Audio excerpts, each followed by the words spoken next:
Hello साथियों, क्या आपका भी पेपर बायो का 1 फरवरी का है? तो अब आपको डरने की आवश्यकता नहीं है क्योंकि डाउट फ्लाई की तरफ से आपके लिए 20 दीर्घ उत्तरीय प्रश्न बायो के लिए गेस किया गया है जो हूबहू लट जाने वाला है। तो साथियों, अब आपको डरने की आवश्यकता नहीं है क्योंकि बिहार इंटर फाइनल परीक्षा 2025 के लिए डाउट फ्लाई ने अपने इस चैनल के माध्यम से आपको वैसे प्रश्न बताएंगे ना जो हूबहू 2025 के एग्जाम में बोर्ड में लड़ जाने वाला है। तो अब आपको डरने की आवश्यकता बिल्कुल भी नहीं है क्योंकि हम आपको 12th का बायोलॉजी का 20 बुक का निचोड़ जो होता है ना वो सब्जेक्टिव बताने वाले हैं और ये हूबहू लड़ जाएगा। तो साथियों, चलिए हम आपको बताते हैं वो कौन कौन से ऐसे प्रश्न हैं जो हूबहू 2025 के एग्जाम में आपसे पूछे जाएंगे क्लास 12th वाले छात्रों को। तो प्यारे साथियों, आप अगर पहली बार मेरे इस चैनल पे विजिट किए हैं ना तो प्लीज़ मेरे इस चैनल को सब्सक्राइब कर दे और बेल आइकन प्रेस कर दे ताकि हर पल का नोटिफिकेशन आपको आसानी से मिलता रहे। तो चलिए साथियों, बिन देरी करते हुए इस सेशन को स्टार्ट करते हैं और देखते हैं वो कौन ऐसा प्रश्न है जो हूबहू 2025 के एग्जाम में लड़ जाने वाला है साथियों। अब आपको डरने की आवश्यकता तनिक भी नहीं है क्योंकि आपके साथ है बिहार का number 1 YouTube channel doubt fly. ये जो प्रश्न है ना वो आपके गेस किए हुए प्रश्न है, बिहार बोर्ड में हर बार रिपीट किए हुए प्रश्न है और इस बार भी संभावना है कि 2025 के एग्जाम में ये प्रश्न आए। तो साथियों, अब आपको डरने की थोड़ा सा भी आवश्यकता नहीं है क्योंकि आपके साथ है बिहार का number 1 YouTube channel doubt fly. चलिए साथियों, हम लोग एक साथ मिलकर इस सेशन को स्टार्ट करते हैं। तो चलिए साथियों, हम बिन देरी करते हुए इस सेशन को स्टार्ट करते हैं। इस सेशन को स्टार्ट करने से पहले अगर आप मेरे इस चैनल पे पहली बार विजिट किए हैं तो प्लीज़ मेरे इस चैनल को सब्सक्राइब कर दें। साथियों, क्लास 12th बायोलॉजी का top 20 VVI long question and answer इस सेशन में हम आपको बताने वाले हैं जो एग्जाम में बार बार पूछा जाता है। साथियों, ये जो प्रश्न है ना वो आपके एग्जाम में बार बार रिपीट किए जाते हैं। तो चलिए हम देखते हैं वो कौन कौन सा ऐसा प्रश्न है जो वीवीआई हैं और इम्पोर्टेंट है आपको।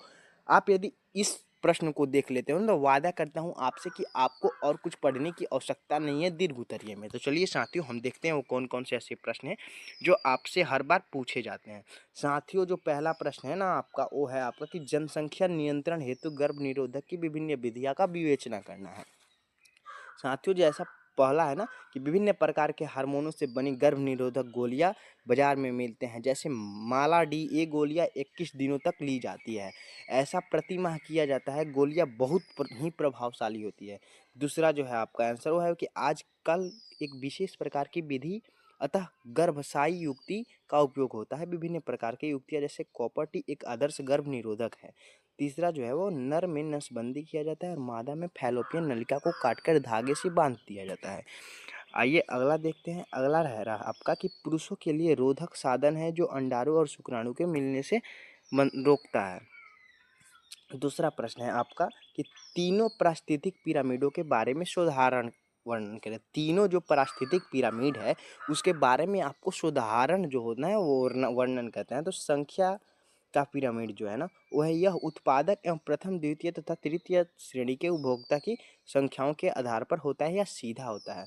दूसरा है कि जीव भार का पिरामिड वन पारिस्थितिक तंत्र उत्पाद के विभिन्न भार सबसे अधिक होता है और सर्वोच्च श्रेणी के उपभोक्ता के जीव भार सबसे कम होता है, अतः इसमें पिरामिड सीधा होता है। जबकि तालाब पारिस्थितिक तंत्र में जीव भार का पिरामिड उल्टा होता है क्योंकि सर्वोच्च उपभोक्ता जीव भार सबसे अधिक जबकि उत्पादकों की जो जीव भार होता है ना वो सबसे कम होता है। तीसरा जो होता है ऊर्जा का पिरामिड होता है।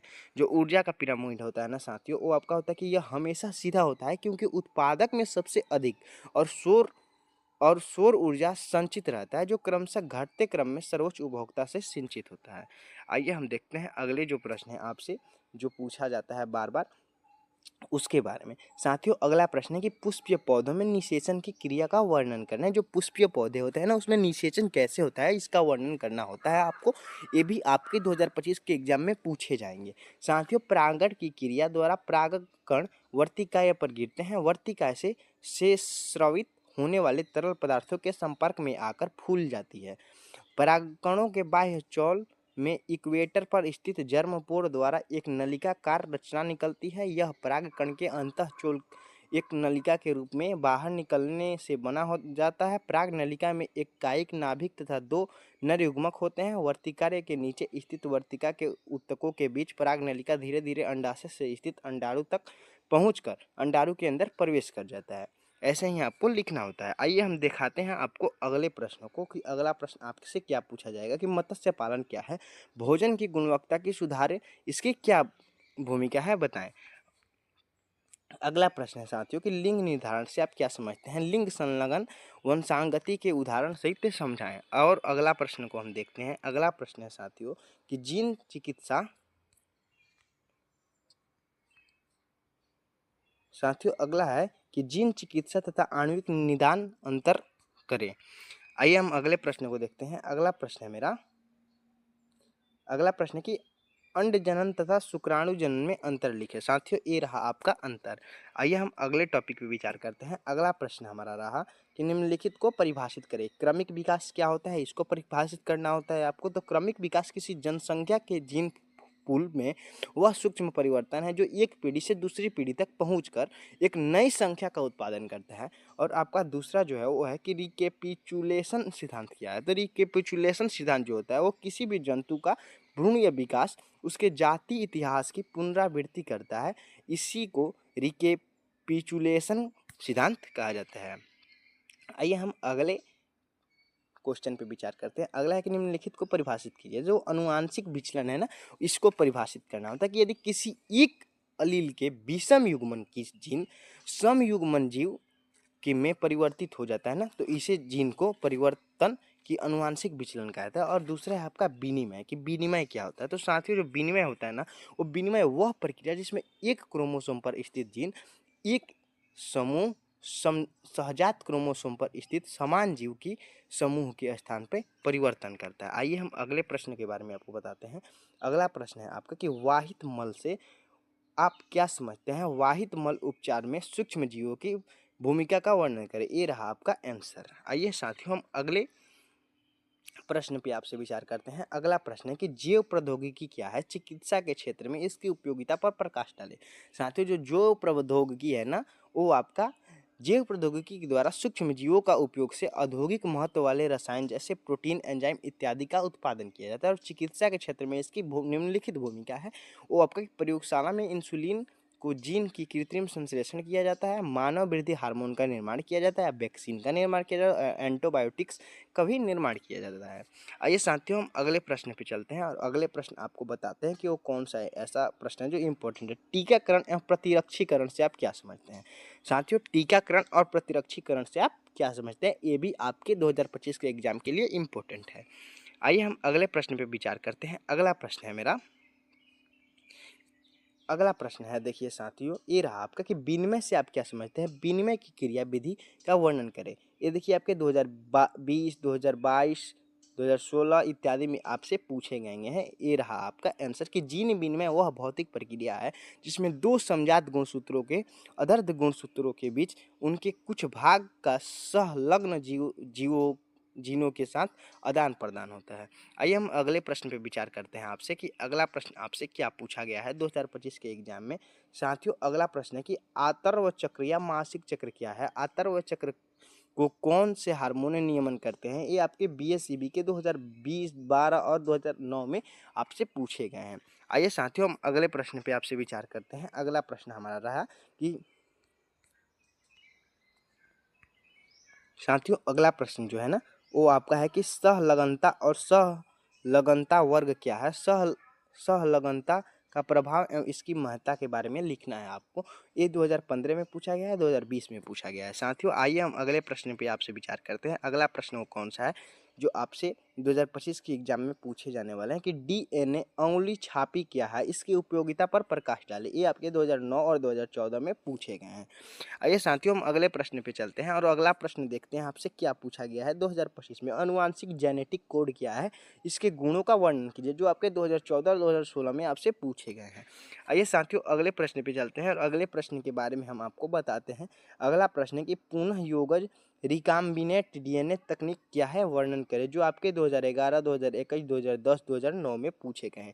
ये साथियों 2025 में भी पूछे जाने की संभावना एकदम 100% से 100% है। ये आपके 100% 2025 में पूछे जाएंगे। आइए साथियों अगले प्रश्न पे हम विचार करते हैं। हमारा अगला प्रश्न क्या है? अगला प्रश्न है कि समजात अंग तथा असमजात अंग क्या है? उदाहरण देकर समझाएं। जो 2012 और 2019 में आपसे पूछे गए हैं, ये 2025 में भी आपसे पूछे जाएंगे साथियों 100%। आइए अब हम अगले प्रश्न पे आपसे विचार करते हैं। अगला प्रश्न है कि एड्स के साथियों अगला प्रश्न है कि एड्स के संचरण की विधि, कारक, लक्षण, बचाव तथा उपचार का वर्णन करें, जो आपके 2009, 2012, 2018 में आपसे पूछे गए हैं। साथियों आइए हम अगले प्रश्न पे आपसे विचार करते हैं कि अगला प्रश्न हमसे क्या पूछा जाएगा 2025 के एग्जाम में।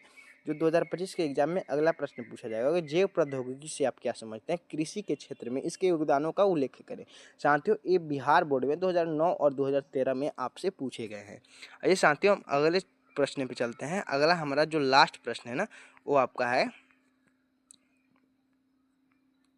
वो है आपका उत्तक संवर्धन क्या है? उत्तक संवर्धन के विभिन्न प्रकार कौन कौन से, संक्षिप्त विवरण देना है, जो 2009, 2011, 2012 और 2021 में आपसे पूछे गए हैं। तो साथियों ये रहा आपका वैसा प्रश्न जो गेस किया गया है 20 ठो।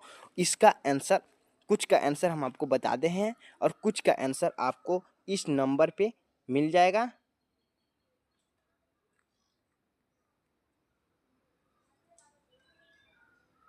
साथियों एक बार आप इस नंबर पे कॉल कर सकते हैं और आपको जो भी पीडीएफ चाहिए हो है वो आपको प्रोवाइड करा दिया जाएगा।